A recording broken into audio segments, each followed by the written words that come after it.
A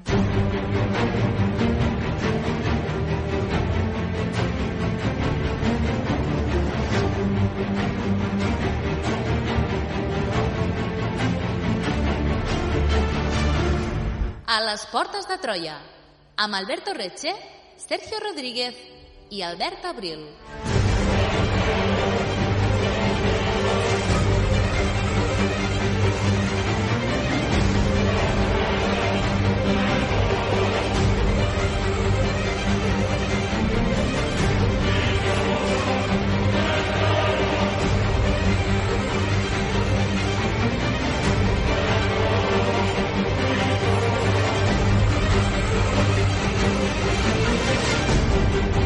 Sense ser la batalla més decisiva de la Segona Guerra Púnica a Hispània, i inclús podríem debatre sobre si va ser realment una batalla en un sentit ampli o més aviat un conjunt d'escaramusses, la batalla de Baècula al 208 abans de Crist va suposar un punt d'inflexió per molts motius. Per començar, va consagrar la fama d'un jove Publi Corneli Escipió, qui va ser decisiu a la campanya sobre la ciutat de Cartago. Una fama que, de jove, ja va començar a guanyar la confiança de les tropes, sumant aliats i, a més, consolidant Cartago Nova a Hispània. En definitiva, en pocs mesos va decantar la sort d'Hispània cap al bàndol romà. Quina era la situació de púnics i romans a Hispània? Com va ser l'enfrontament a Baècula? Va ser una victòria real la de Publi Corneli? Benvinguts a la vall del Guadalquivir. Benvinguts a les portes de Troia.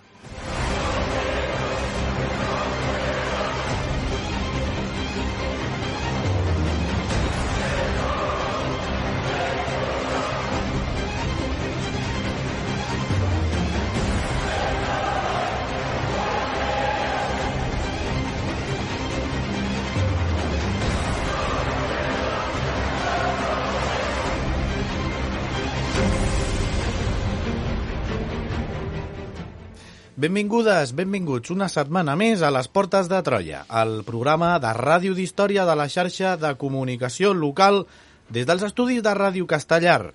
Aquesta setmana parlem de la batalla de Baècula a l'any 208 abans de Crist, que va enfrontar a Hispània els romans contra els cartaginesos, i ho fem amb el nostre historiador de capçalera, Albert Abril. Benvingut. Hola, com anem? I avui ens acompanya molt especialment el nostre estimat a Jorge Aro, el senyor de les batalles, aquí a les portes de Troia. Benvingut, Jorge. Hola, muy buenas. Jorge, quin paper juga la desfeta de Baècula en el marc de la Segona Guerra Púnica? Bueno, Baècula es una de las batallas que decide o contribuye a decidir la guerra púnica a favor de los romanos en Hispania, en la península. Por tanto, el papel más decisivo que puede tener es precisamente el privar a los cartagineses de su retaguardia, de la posibilidad de enviar refuerzos a Aníbal, y además es una batalla que ayuda a consolidar como comandante y como figura de prestigio, digamos, incluso en la ciudad, a Publio Cornelio Escipión, que es el que finalmente derrota a Aníbal en Zama, en África ya, a las puertas de Cartago, no de Troya en este caso, cosa que evidentemente no hubiera podido hacer si no invade primero África, cosa que hubiera sido imposible si no hubiera tenido el control de Hispania.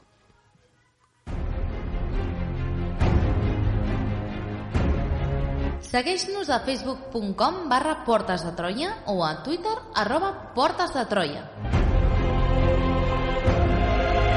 Descarrega't el podcast des d'iBooks o iTunes.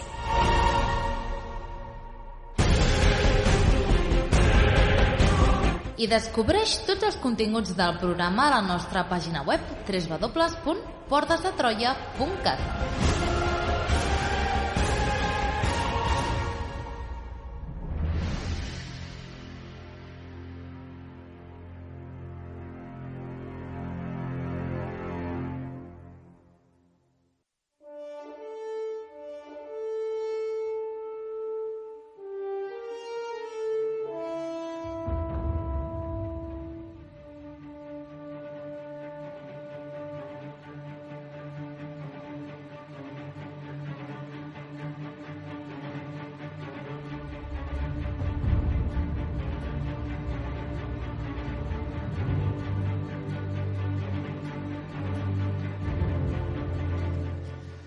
Molt bé, doncs per abordar la temàtica d'aquesta batalla que avui a les portes de Troia parlarem, Jorge, fes-nos un petit recordatori del que van ser las guerras púnicas. Bueno, las guerras púnicas son las que enfrentaron a Cartago con Roma por el control del Mediterráneo occidental. Las dos eran ciudades repúblicas y, bueno, Cartago y Roma tenían sistemas políticos pues, bastante distintos. Roma salió vencedora de las dos primeras guerras y esto es lo que la ayudó a convertirse después en un imperio y en controlar todo el Mediterráneo. La tercera guerra simplemente es la destrucción de la ciudad una vez que ya tenía realmente pocas posibilidades de defenderse. Hoy estamos en la Segunda Guerra Púnica y aquí venimos tenemos que comentar que la Primera Guerra Púnica ya la habían perdido los cartagineses y la situación para ellos era bastante complicada en la ciudad, sobre todo porque tuvieron que pagar una indemnización a Roma y al mismo tiempo fueron incapaces de pagar a sus ejércitos mercenarios que se sublevaron, se vieron envueltos en otra guerra con los mercenarios que acabaron salvando la ciudad pues casi por milagro. Y además Roma aprovechó pues para apoderarse ya no solo de Sicilia, que es lo que era la causa de la Primera Guerra Púnica, sino también de Córcega, de Cerdeña. Cartago tuvo que pagar una indemnización aún más fuerte. Y todo esto desemboca en la intervención de los Barca en Hispania. Es decir, el principal comandante de la Primera Guerra Púnica es Amílcar Barca y después de haber sido derrotado en esa guerra larguísima de, creo recordar, eran 28 años, pues será el que empiece la invasión cartaginesa de Hispania para de algún modo recuperarse y resarcirse de las pérdidas territoriales y de las riquezas que ha tenido Cartago. De hecho, Hispania fue la fuente de plata, básicamente, y de otros minerales, pero sobre todo de plata, para poder pagar las indemnizaciones a Roma. Esa es la llegada, o sea, el motivo original de la invasión de Hispania. Básicamente, Amílcar Barca es padre de Aníbal, de Asdrúbal y de Magón, que serán tres de los generales de los cartagineses en la Segunda Guerra Púnica. Además, es suegro de Asdrúbal, el Bello, llamado el Bello, que no es... O sea, que Asdrúbal hay varios en la historia de las guerras púnicas. Después sí hablaremos de otro. Incluso hay un cuarto que combate en Córcega que no saldrá en este programa. Debía ser un nombre muy, muy, muy habitual. Y bueno, Amílcar durante la conquista de Hispania, pues se puede decir que prácticamente los Barca, sobre todo los hijos, se crían en Hispania. Amílcar además se casa con una princesa íbera, los hijos están casados con princesas íberas. Y más o menos los Barca en Hispania se nombran a sí mismos comandantes de los ejércitos. Parece ser que incluso la invasión la empiezan incluso pasando un poco del criterio del sufete. El sufete sería el equivalente al Senado en Cartago. Y bueno, son una familia un poco que empieza a tener una autoridad ya un poco por encima de lo que es el sistema político republicano en Cartago. Molt bé, ja ho has avançat una miqueta abans, que és precisament en aquest moment quan els cartaginesos entren a la península Ibèrica, i era per preguntar-te bàsicament que ens desenvolupis una miqueta més això, no? Com la família Barca entra a Hispania. Bueno, ellos llegan con el objetivo que hemos explicado, es decir, para intentar hacer conquistas y alianzas también. Y bueno, lo que consiguen un poco es ir invadiendo la península desde el sur y conquistan buena parte de ella hasta convertirse en una especie, lo que parecía en aquellos tiempos una monarquía de tipo helenístico.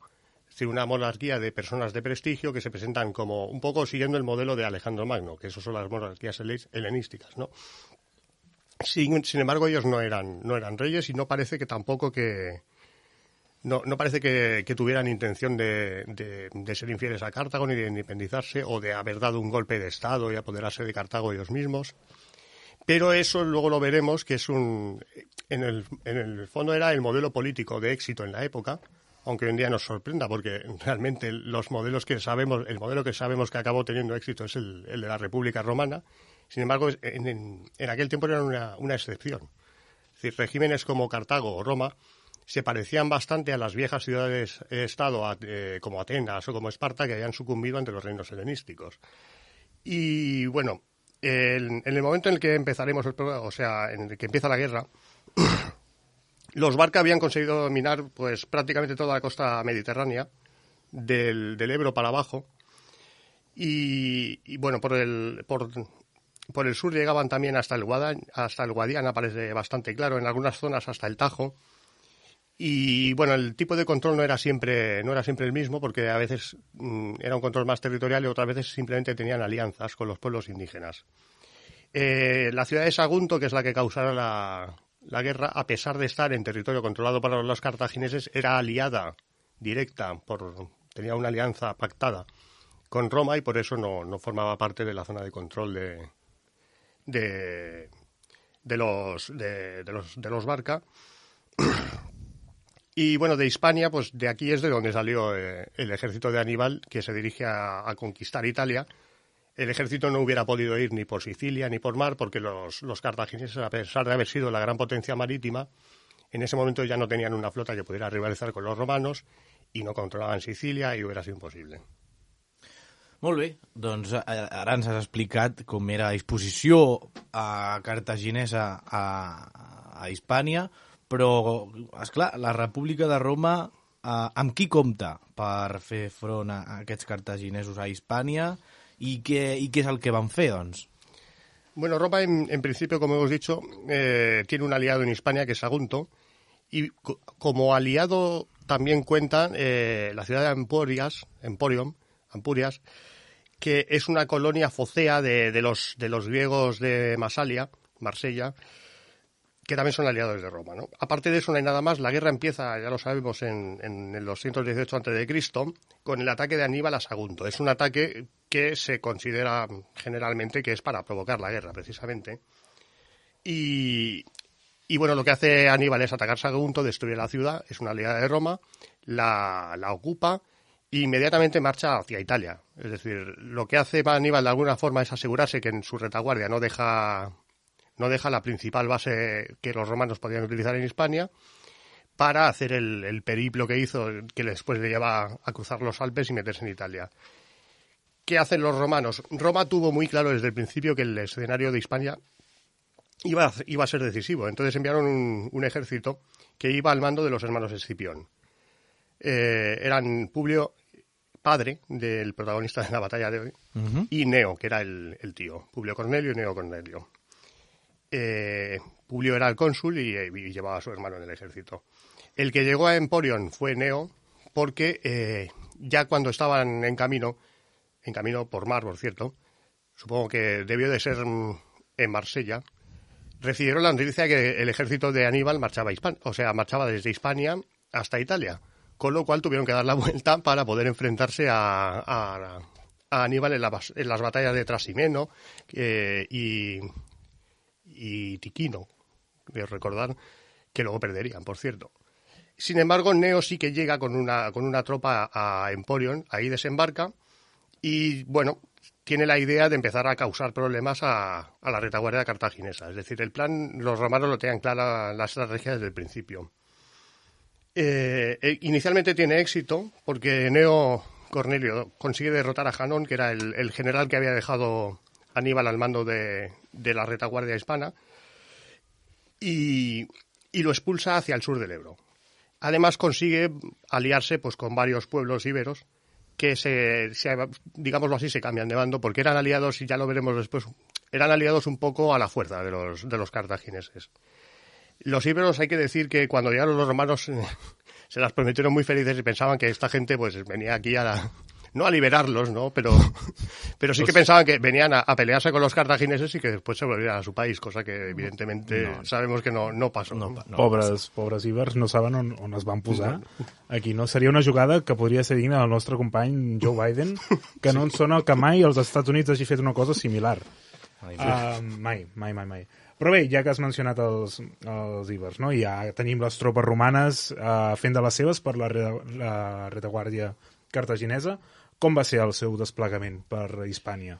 Bueno, aquí tendríamos que resumir 10 años, que es el tiempo que nos lleva desde que los romanos realmente pisan Hispania en esta primera expedición hasta la batalla de Baécula.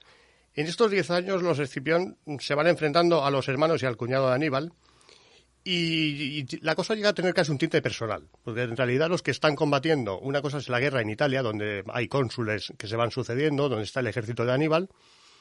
Otra cosa es el Senado romano y el sufete Cartágenes. Y luego en Hispania lo que hay es una guerra entre dos familias, básicamente los Escipiones por un lado y los Barca por otro.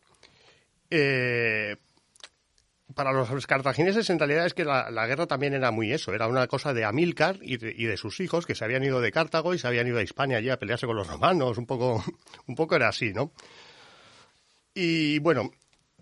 El escenario de Hispania, esto hay que entenderlo en la situación. Cuando venimos a hablar de las viejas batallas de la República Romana, hay que entender que siempre habían estado combatiendo hasta entonces en Italia y ya en la Primera Guerra Púnica en Sicilia.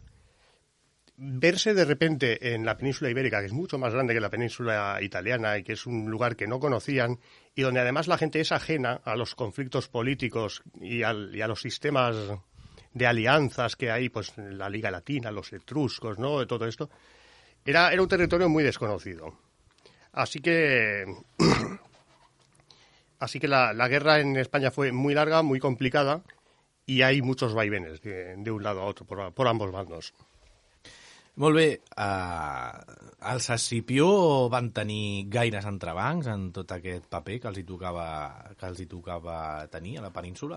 Bueno, inicialmente los Escipión consiguen el objetivo básico que se les ha marcado, que es venir a no permitir que de Hispania le lleguen refuerzos a Aníbal. Entonces, la primera batalla importante, que es en el 215 en Tortosa, que es Tortosa actualmente, es una batalla que lo que impide es que Asdrúbal pueda ir a Italia a ayudar a su hermano, que era el objetivo principal desde siempre, es decir... Aníbal marcha muy rápidamente a Italia, pero para asaltar Roma, para atacar de verdad la ciudad, va a necesitar muchas más tropas, muchos refuerzos, que solo podía conseguir o que le llegaran desde Hispania o también con cambios de bando en la propia Italia que nunca llegó del todo a conseguir. Entonces, los Barca, pues en Hispania, se encontraron con el problema de tener que combatir a los hermanos Escipión y además empezaron a haber rebeliones de reyes íberos e incluso algunas de esas rebeliones se llegaron a producir en el norte de África con los aliados númidas, con lo cual, en principio, la guerra empezó muy bien para los romanos, por lo menos en Hispania, así como en Italia. Aníbal les dio 3 palizas seguidas y llegaron a un punto que adoptaron la táctica de no combatirle a campo abierto. En Hispania les iba bien. Así que fueron avanzando hacia el sur y ya en el 211 a.C. pues ya habían recuperado la ciudad de Sagunto y todo parecía que realmente les iban a resolver la guerra en Hispania hasta que de repente se les torció todo. De fet, ara que en Jorge ho mencionava, no, aquestes 3 pallisses consecutives i trobem la gran batalla de Canes. De Canes, ¿no? sí, la tercera de ellas, la batalla más famosa de la antigüedad, sin ninguna duda, y quizá de la historia. Que és una destrossa per l'exèrcit romà, per la moral de Roma, no? Que, de fet, crec que fa molt temps va venir en Roger Riera a parlar-ne. I rematem potser el programa... no en tinc ni idea de quin programa, però fa molts anys. Però bé, ara, pel que sembla, estem situats més al sud de la península ibèrica i la cosa per als romans ja no va tan bé. Què comença a passar? Com és que les tornes giren? Pues pasa que falla todo en el momento en que estaba prácticamente todo decidido. Neo y Publio decidieron finalmente invadir el valle del Guadalquivir, la Bética, que era el territorio más rico no solo de Hispania, sino que era el territorio más rico de Occidente, digamos, aparte de Asia, de Egipto y que eso ya juegan en otra liga, ¿no? A nivel agrícola, de recursos y de minerales, no había nada más rico que Bética en aquellos tiempos, ¿no? Y bueno, entonces deciden invadir el valle del Guadalquivir, contratan por lo menos a 20.000 mercenarios celtíberos, que eran muy buenos guerreros, y se deciden a invadirlo, pues dividiendo su ejército, cada uno va con un ejército, y bueno, esto Esto habría puesto fin pues, a la guerra probablemente en cuestión de meses y hubieran acabado trasladando la guerra a África, que es lo que pretendía. Solo que perdieron tanto uno como el otro, las dos batallas que libraron contra los cartagineses, las perdieron. Son las batallas de Ilorzi y Cástulo, y no solo pierden la batalla, sino que pierden la vida los dos. Es decir, los dos escipiones mueren en dichas batallas, y entre otros motivos porque parece ser que Asdrúbal pagó a los celtíberos que finalmente no combatieron al lado de los romanos. Es decir, el ejército de 20.000 celtíberos que tenía que haberles ayudado no les ayudó porque Asdrúbal les pagó lo mismo por no combatir, no por ponerse a su lado, sino por no combatir, que lo que los romanos les pagan por combatir, con lo cual el negocio estaba bastante claro. Pagar-te per no fer res, fantàstic. Y entonces en ese momento Roma pues tuvo un problema porque a toda prisa tuvo que enviar a Cayo Claudio para poder defender Tarraco, que es la ciudad ciudad que ya habían fundado los romanos como su base aquí, y la línea del Ebro. A duras penas, es decir, de estar invadiendo prácticamente el sur de la península, pasar a defender la línea del Ebro. Y eso, por lo menos, sí que hay que decir que lo consiguieron. Y una vez más, los cartagineses no pudieron enviar ningún ejército a ayudar a Aníbal. Es una de las claves de esta guerra es que los romanos no perdieron nunca sus dos bases, Tarraco y Emporion.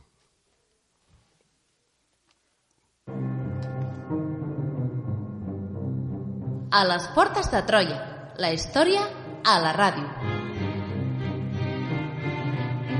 Descobreix tots els continguts del programa a www.portesdetroia.cat.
Molt bé. S'han mort els germans Escipió. I hi haurà alguna revenja per part de Publi, del pare? Del hijo. Del fill, perdó. Bueno, hay mucha leyenda sobre Publio Cornelio Escipión, hijo. Hay mucha leyenda porque se acabó convirtiendo en el hombre más poderoso de Roma y su familia fue prácticamente durante un siglo, los Escipiones, fue la familia más poderosa de Roma. Con lo cual los historiadores que escribieron sobre él en general trabajaban a sueldo, pues eran gente pues que como mecenas pues tenían un Cornelio Escipión o alguien de la familia, ¿no? O sea que la fuente principal son las historias que ellos mismos contaban sobre el tío Publio, sobre el abuelo Publio, etcétera, ¿no? Hay que decir que la fama de Publio Cornelio Escipión, y esto lo resalto como detalle yo así, sigue siendo a día de hoy de tantos romanos famosos como hubo en la antigüedad, el himno de Italia solo refiere un nombre que es el de Escipión. Esto no sé si todo el mundo lo tiene en mente, pero el himno de Italia no se refiere ni a César ni a ningún romano, pero sí recuerda el yelmo de Escipión. Con 18 años las historias nos cuentan que él ya había estado en la derrota de Tesino, una de esas 3 derrotas aplastantes de los romanos en Italia contra Aníbal, y ahí ya se le atribuye haber salvado la vida a su padre. También se le cuenta como uno de los supervivientes en el desastre de Cánae, y realmente eso no tiene por qué ser exagerado. En principio tendría que haber estado en la guerra, y porque los romanos en la guerra púnica, con las derrotas que tuvieron, llevaron pues prácticamente a todo el que podían a la guerra. También se dice que rechazó la corona cívica. La corona cívica era un premio que le correspondía a un ciudadano que hubiera salvado la vida a otro ciudadano en una batalla. Uh-huh. De hecho, es la corona que estamos acostumbrados a ver en muchos romanos. Esa corona que vemos, hay que ver, que puede ser la de César, por ejemplo. Esas coronas no son nada más y nada menos que esto. Es decir, es que se podía dar de oro, de plata y de diversas categorías, y simplemente se daba por salvar la vida a un conciudadano. Dicen que él la rechazó porque en realidad, como había salvado a su padre, le parecía como una cosa muy normal. También se le atribuye ser uno de los adalides de seguir resistiendo después de la batalla de Cana. Eso es también, pues bueno, muy traído por los pelos. Sí se sabe que después de la batalla de Cana hubo en el ejército romano una cierta tentación de desbandada, y que hubo una reunión donde los tribunos que habían sobrevivido a la batalla, que no eran ni la mitad, pues sí que llegaron a la conclusión de que debían de resistir y empezaron un poco a reorganizarse, ¿no? Se ve que ahí estuvo Publio. Bueno, lo que no... A mí se le atribuye que fue él el que pidió que jurasen, y bueno, se le pone de protagonista de todo, ¿no? Lo que sí que no se puede dudar es que tenía el favor del pueblo, porque él empezó a detentar cargos públicos sin tener la edad mínima. Es decir, él fue cónsul con 25 años, que era la edad mínima, pero lo normal no era llegar a cónsul como tu primer cargo, sino que tenías que haber tenido otros antes, y él tuvo otros cargos anteriormente de forma prematura y antes de la edad legal. Tampoco eso es del todo exagerado en Roma, porque en Roma, en circunstancias muy extraordinarias, sí que los romanos acostumbraban a poder saltarse sus propias leyes.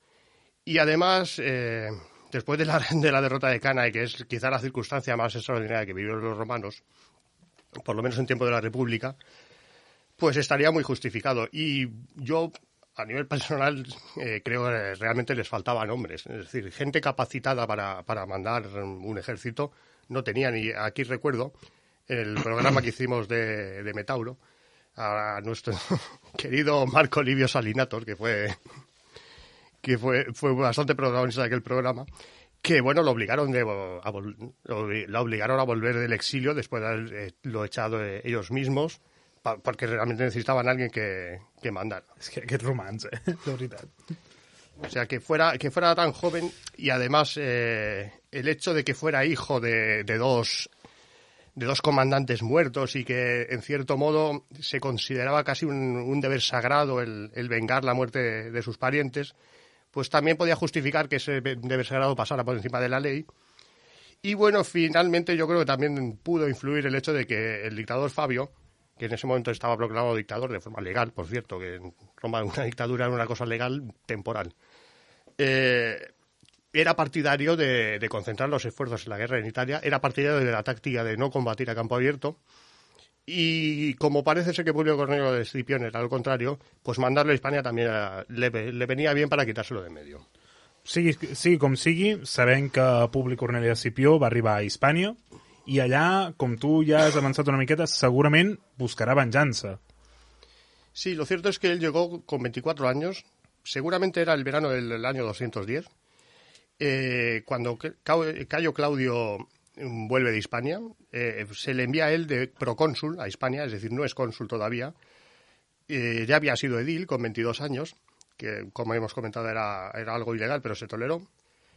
Entre otras cosas porque, y eso sí está bastante claro en las fuentes, tampoco nadie quería ir. Es decir, no solo faltaba gente para mandar ejércitos, sino que una vez que Cayo Claudio vuelve a Roma, bueno, ¿y quién va a Hispania a hacerse cargo del ejército ese que nos acaban de vapulear, de lo que queda de ejército? Pues no hubo ningún voluntario, por lo visto. Así que el Senado pues no lo nombró cónsul, pero le otorgó el imperium, que al fin y al cabo es como si no te dan un cargo, pero te dan todas las competencias, con lo cual, pues bueno, era una ilegalidad, pero bueno, viene a ser casi lo mismo. Cuando llega a España no tiene experiencia militar, no ha mandado nunca un ejército, venía de luto además, y lo que sí hizo es que se hizo acompañar de varios asesores militares que eran bastante buenos, que tenían experiencia, entre ellos el que lleva como procónsul, que es Marco Junio Siliano. Molt bé, doncs ja el tenim, a Publi Corneli Escipió, amb Imperium a Hispània. Quines seran les seves primeres decisions, Jorge? Bueno, pues al poco tiempo de llegar a Hispania, Publio Cornelio lo primero que hizo es intentar conseguir alianzas con pueblos íberos, y lo consiguió. Es decir, él estuvo todo el invierno en Tarraco, estuvo reforzando su ejército con los romanos que había traído. Había traído 2 legiones 2 legiones que, como en otros programas hemos comentado, implica que venían 2 alae, o sea, como otras 2 legiones, pero itálicas, no de ciudadanos romanos, sino de aliados. Y además había unos 8.000 supervivientes de los ejércitos de su padre, de su padre y de su tío. Eran gente valiosa porque ya llevaban unos cuantos años en Hispania y por lo menos ya son gente que conocía el terreno y la forma de combatir que había aquí, ¿no? En el año 209, ya pasado el invierno, toma la primera decisión muy valiente que le van a caracterizar en su trayectoria, que son ataques siempre directos al corazón del enemigo, ¿no? Marchó directamente él contra la base de los cartagineses en Hispania, que era Cartago Nova. Él estaba en inferioridad de condiciones, no tenía más de 30.000 hombres y tenía una flota, eso sí, de 35 barcos. Después de la Primera Guerra Púnica, como hemos explicado, en la cual empezaron los romanos sin flota y los cartagineses con flota, se invierten las tornas y aquí ellos tienen flota y los cartagineses pues prácticamente no. Llegan a Cartago Nova. En aquella época la ciudad estaba rodeada por el mar y por una laguna. Hoy en día parece que físicamente es distinta y bueno, por los cambios climáticos, etcétera. Lo que la unía al continente era un istmo muy estrecho, era prácticamente una isla, y por ahí estaban las puertas. Entonces el plan de Publio Cornelio es atacar por el istmo con el ejército y desde el mar con la flota. Los ataques fracasan, pero en algún momento alguien se da cuenta de un detalle que hasta alguien se dio cuenta de una cosa que nadie se había fijado hasta entonces, y es que había una buena parte de la laguna que era tan poco profunda que se podía cruzar a pie. Un romà banyant-se. S'està rentant al mar o alguna cosa. No que toca la poca terra. Sí. Per aquí. Oye, que esto no cubre. Pues debió de ser algo parecido. Pero lo cierto es que en un momento planearon un ataque con casi todo el ejército y la flota. Un ataque como los que habían hecho y fracasado, haciendo además mucho ruido por la puerta principal. Mientras que una pequeña tropa por donde no cubre, pues fueron andando, se subieron a la muralla, se metieron dentro de la ciudad y cuando los cartagineses se dieron cuenta, pues se abrieron las puertas y entraron los romanos y se tuvieron que rendir. O sea, fue una toma absurdamente fácil y los cartagineses perdieron su principal base en la península ibérica de esta manera y bueno. Tenían los cartagineses, además, se da la circunstancia de que tenían 3 ejércitos y ninguno estaba en Cartago Nova ni estaba cerca. Si Cartago Nova hubiera aguantado un asedio de unas cuantas semanas, pues habría sido un fracaso para Publio Cornelio. Pero por estas circunstancias de la vida, pues se quedó con la ciudad. Gràcies al romà que s'estava banyant. Recordem tots aquest romà. Recordemos que hay que bañarse. Exacte. Bueno, abans d'iniciar un setge, estudia una miqueta al voltant de la ciutat. Bueno, bé, suposo que després d'aquesta conquesta els cartaginesos no es quedaran amb els braços creuats, no? ¿Quién serán esos movimientos para Hispania? No, bueno, para este tiempo Cartago lo que hizo es... Cartago habló del sufete, del senado. Lo que hizo es enviar a Asdrúbal Giscón. He comentado que este no es Asdrúbal, hijo de Aníbal, ni tampoco es el yerno, es otro. Y tampoco es Asdrúbal el calvo, que es otro, del cual no hablaremos hoy. Tenemos a Asdrúbal el bello, sí, ¿no? Y el calvo también. Y el calvo también. Sí. No son el mateix. No, tampoco. Tenían como 60.000 hombres en la península, o probablemente más. Estaban divididos en 3 ejércitos. Uno lo mandaba Giscón, otro Asdrúbal Barca y el otro Magón Barca, el otro de los hermanos. Los 3 estaban en puntos diferentes de la península y los historiadores romanos discrepan cuando dan la explicación exactamente, no saben ubicarlos en el punto y no saben exactamente quién estaba a dónde. Es decir, unos piensan que uno estaba en un sitio y otros que no, que era otro. Lo que pasa es que no pudieron hacer nada para auxiliar a Publio Cornelio Escipión a Cartago por la maniobra que hemos comentado de Publio Cornelio Escipión, que toma la ciudad rapidísimo. Molt bé. Va ser greu aquesta pèrdua de Cartago Nova pels púnics? Sí, es que lo fue porque, primero de todo, la ciudad estaba recién fundada, era una ciudad quizás muy grande, pero era una base muy estratégica, era la principal base en Hispania, era un buen puerto y además estaba llena de pertrechos, de armas, de provisiones y todo eso cayó en manos de los romanos pues, prácticamente gratis y todavía peor. Es decir, lo principal que tenían los cartagineses en Cartago Nova eran rehenes. Tenían hijos y familiares de las familias reales de varios pueblos sometidos de los que no se acababan de fiar. Esos aliados que hemos comentado antes, que eran un poco unos aliados a la fuerza, ¿no? Claro, evidentemente, todos estos pasaron a estar en manos de Publio Cornelio Escipión y quienes tenían sus familiares, quienes tenían alguna alianza con Cartago porque sus familiares estaban en manos de los cartagineses, pues de repente se vieron bastante libres de esas alianzas. Y además de eso, en Roma la historia siempre ha recordado bastante a Publio Cornelio Escipión como alguien clemente. Él enseguida se dio cuenta de que lo que más le convenía era estar lo mejor posible con todas las tribus indígenas y se dedicó a liberar a los rehenes, a liberar prisioneros, a intentar conseguir pactos con los jefes locales. Incluso explica la anécdota de que un caudillo fue a buscar a una princesa de la que estaba enamorado y tal, y venía a pagar el rescate, y él se la dejó llevar sin rescate y esas cosas. Bueno, como hemos dicho antes, a Publio Cornelio Escipión siempre se le atribuyen prácticamente todas las virtudes. Molt bé, per tant, Publi Corneli Escipió, a part de ser un gran general, donaria per una pel·li de Disney, mínim. Sí. Bueno, hem anat llaurant el camí, no? Ens has explicat superbé quin era el context d'Hispània, què feien l'exèrcit romà i el cartaginès per aquests territoris tan, entre moltes cometes, desconeguts, no?, per als romans. Però bé, veiem que Publi Corneli es començarà a concentrar en aquest moment en el territori més pròsper, que abans ja ens has avançat que és la vall del Guadalquivir. Quin és l'estat previ d'aquest enfrontament? Bueno, en el 208, Publio y sus aliados hispanos, con las legiones, la Salae, entran en el valle del Guadalquivir. Y allí, pues, los cartagineses tienen sus principales aliados y su principal fuente de riqueza. Y ellos, pues, van a intentar hacer un poco lo que habían intentado 10 años antes el padre y el tío de Publio Cornelio Escipión. Contando con los aliados, se cree que podía contar con unos 40.000 hombres.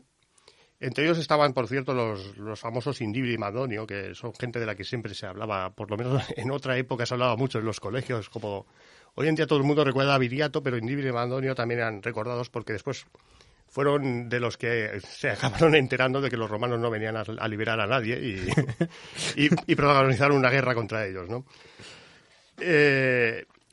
Hay una cierta... Los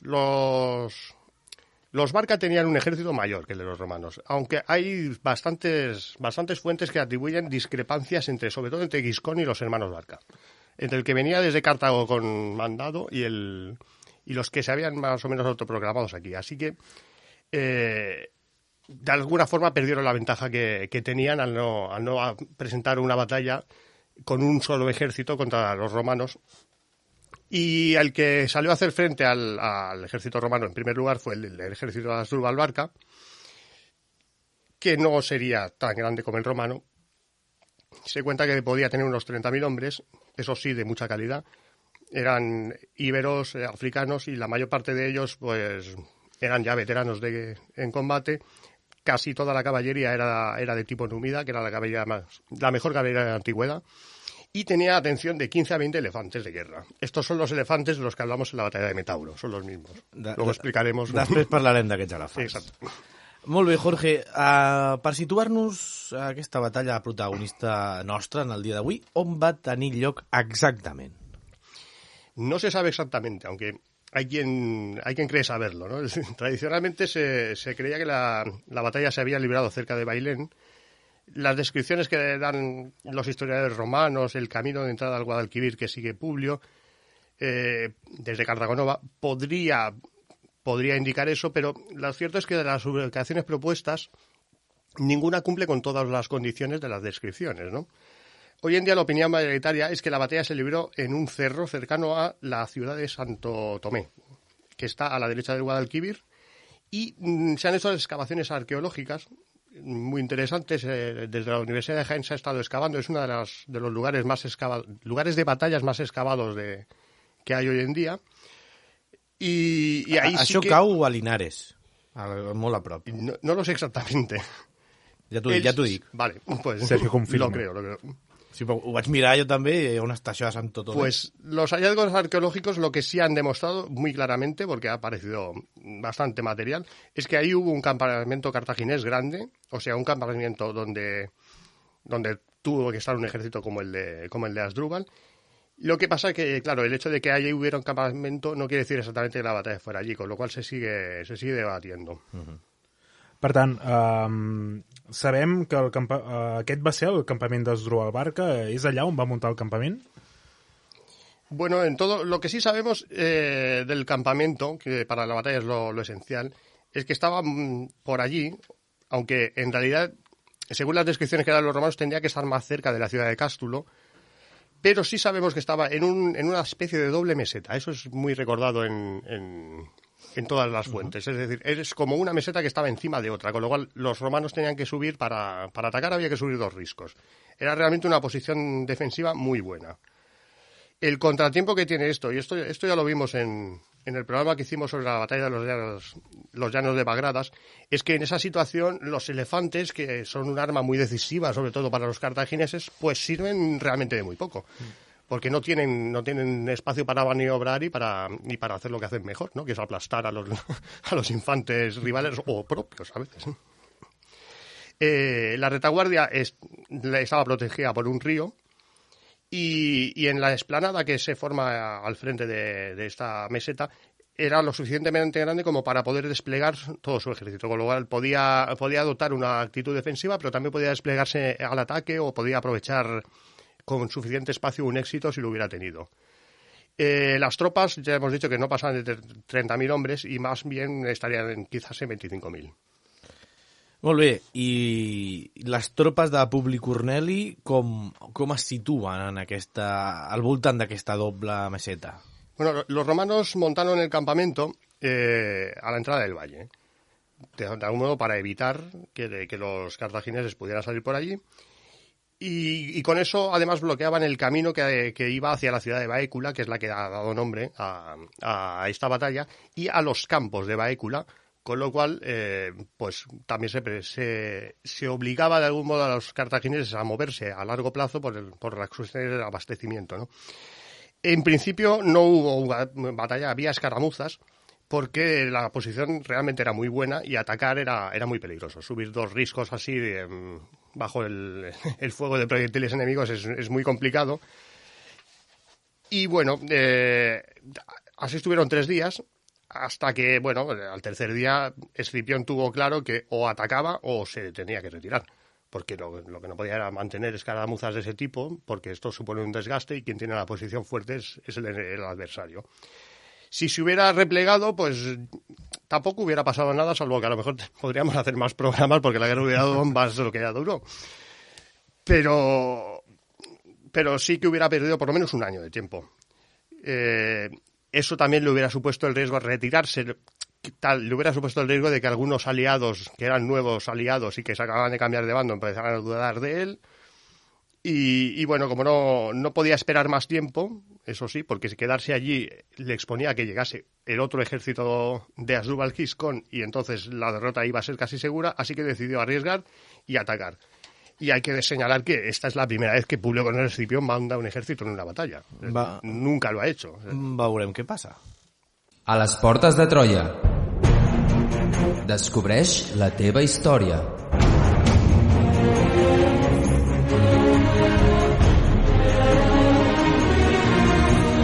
Troba'ns a facebook.com/Portes de Troia i a Twitter @Portes de Troia.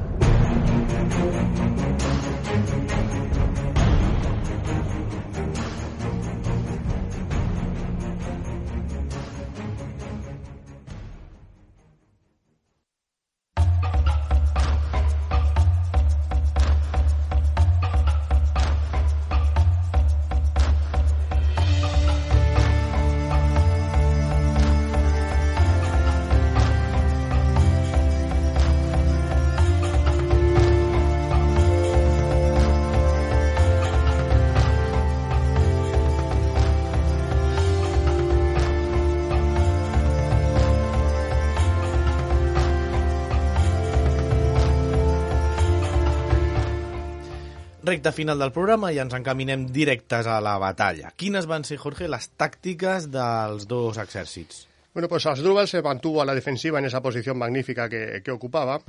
Tenía la caballería númida y la íbera, que cubría los flancos, y también había tropas de escaramuzadores.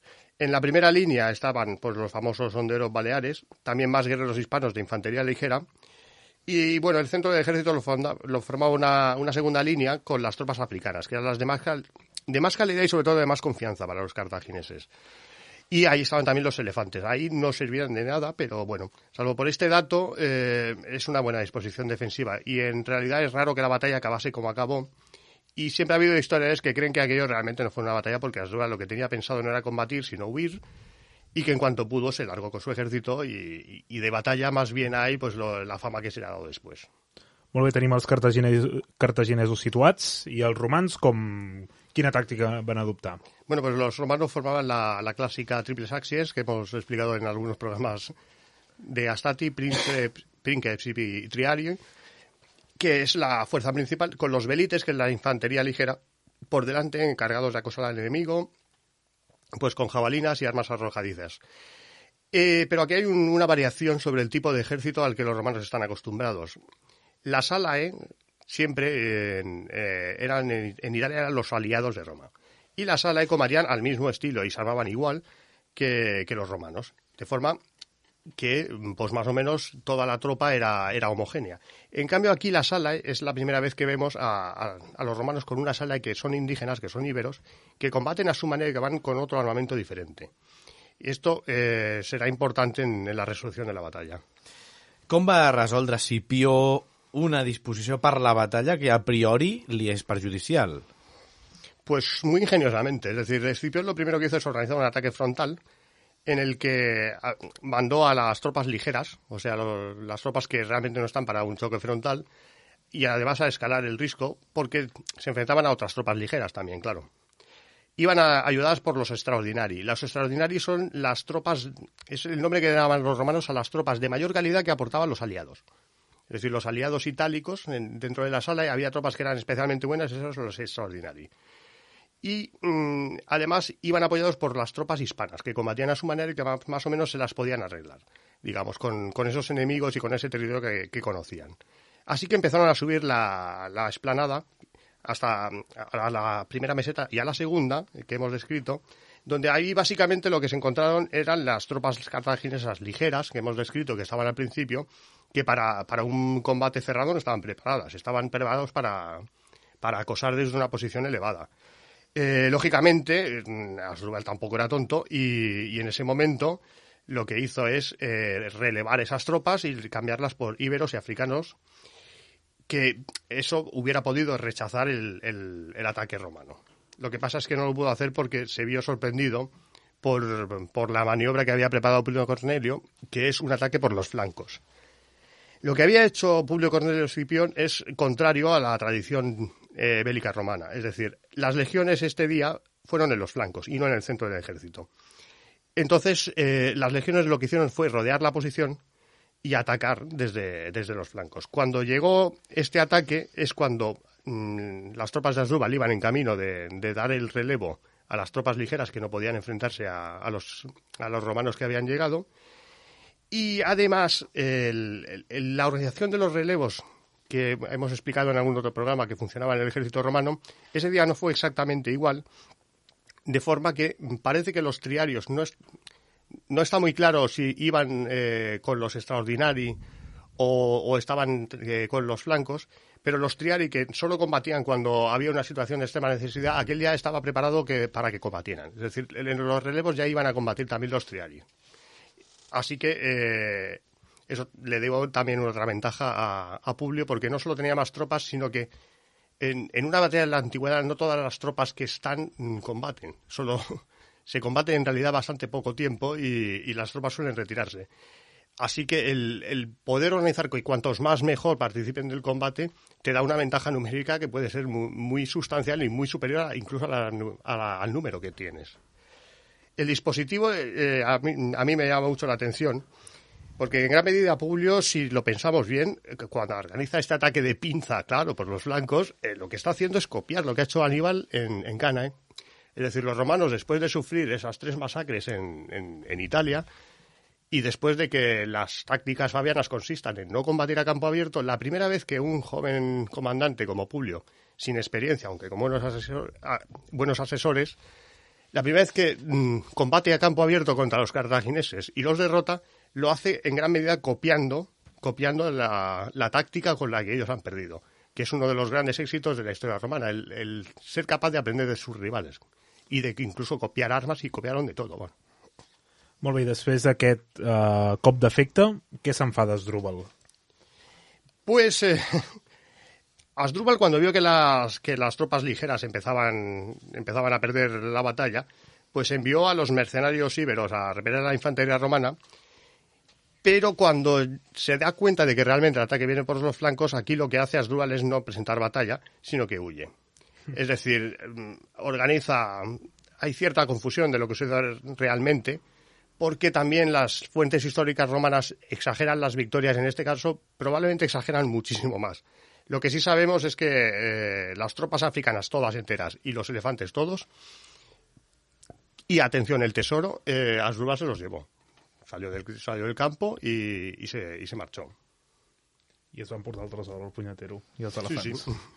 Molt bé. A quines conclusions podem arribar després d'aquesta batalla? Bueno, los historiadores romanos ya hemos explicado que presentan esto como una gran victoria, pero en realidad la cantidad de muertos y prisioneros no debe ser de más de 5.000, y más bien en el saqueo del campamento. Esto es lo que en realidad debe de pasar. Hay en el punto contrario a los historiadores romanos, hay quien considera casi como una victoria táctica de Asdrúbal, porque no solo engaña a los romanos y huye a cambio de dejar a unos pocos miles de íberos, sino que se lleva las tropas de más calidad, consigue escapar, y además esto le posibilitará ir a Italia posteriormente. Pero bueno, ambas versiones yo creo que son difíciles de creer, porque lo que vienen es a convertir una cosa que pasó de una cierta manera en como si todo el mundo lo tuviera previsto ya de antes, ¿no? I, a més, si ampliem una miqueta la mirada, el balanç real d'aquest enfrontament, quin seria, d'aquesta victòria? El balance real es bastante importante, más allá de si los muertos son tantos o los prisioneros son tantos, que eso es lo que se fijaban mucho los romanos. Es decir, la victoria de Publio, lo principal que provoca es que Asdrúbal escapa con lo principal del ejército, con los elefantes y con bastantes mercenarios también veteranos, y que se lleva ese ejército que después combatirá en Metauro. La idea de que el ejército de Metauro en realidad es un ejército nuevo que había reclutado por el camino Asdrúbal está desmentida incluso por el propio Tito Livio, que explica claramente que ese es un ejército de soldados veteranos que conocían la forma de combatir de los romanos.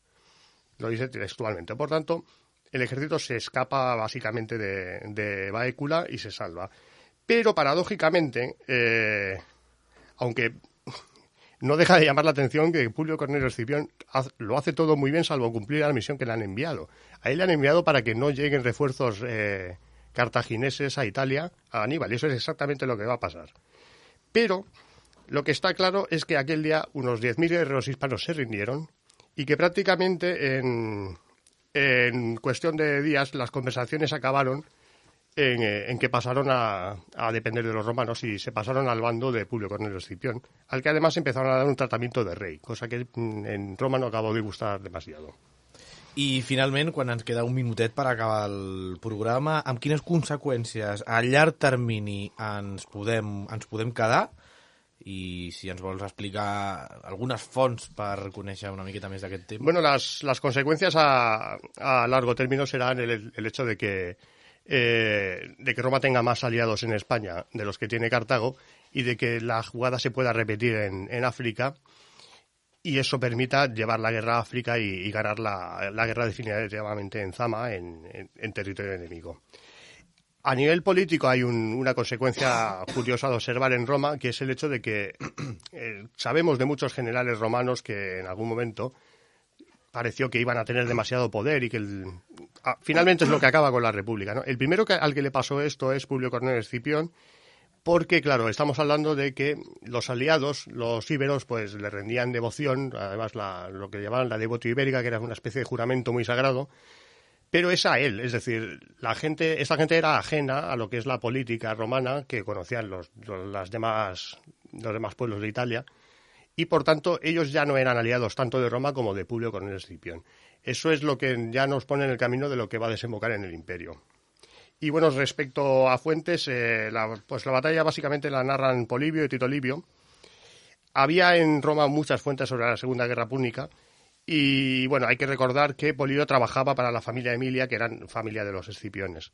Y luego sí que pues, sobre el tema de la ubicación que habéis preguntado antes, está bien señalar que se siguen publicando y que hay artículos incluso a nivel de prensa de los trabajos que se ha hecho de la Universidad de Jaén.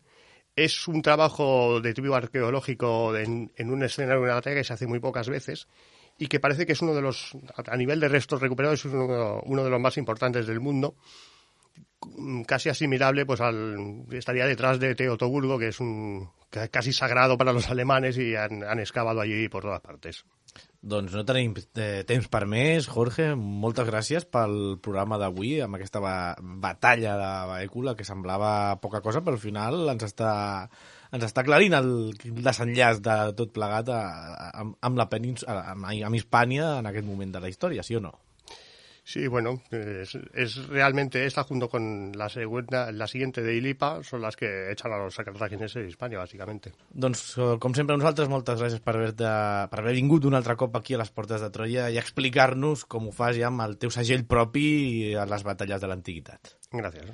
Moltes gràcies, Albert Abril. A vosaltres. I definitivament ara sí, el Salva Soler, últim programa amb nosaltres, després de 7 anys a les Portes de Troia. El vam acomiadar la setmana passada amb l'Alberto, però avui és definitiu. Moltes gràcies per aquests 7 anys, Salva. Formes part de la història del programa, ja ho saps. I nosaltres us esperem la setmana vinent amb un nou tècnic i un nou programa de les Portes de Troia.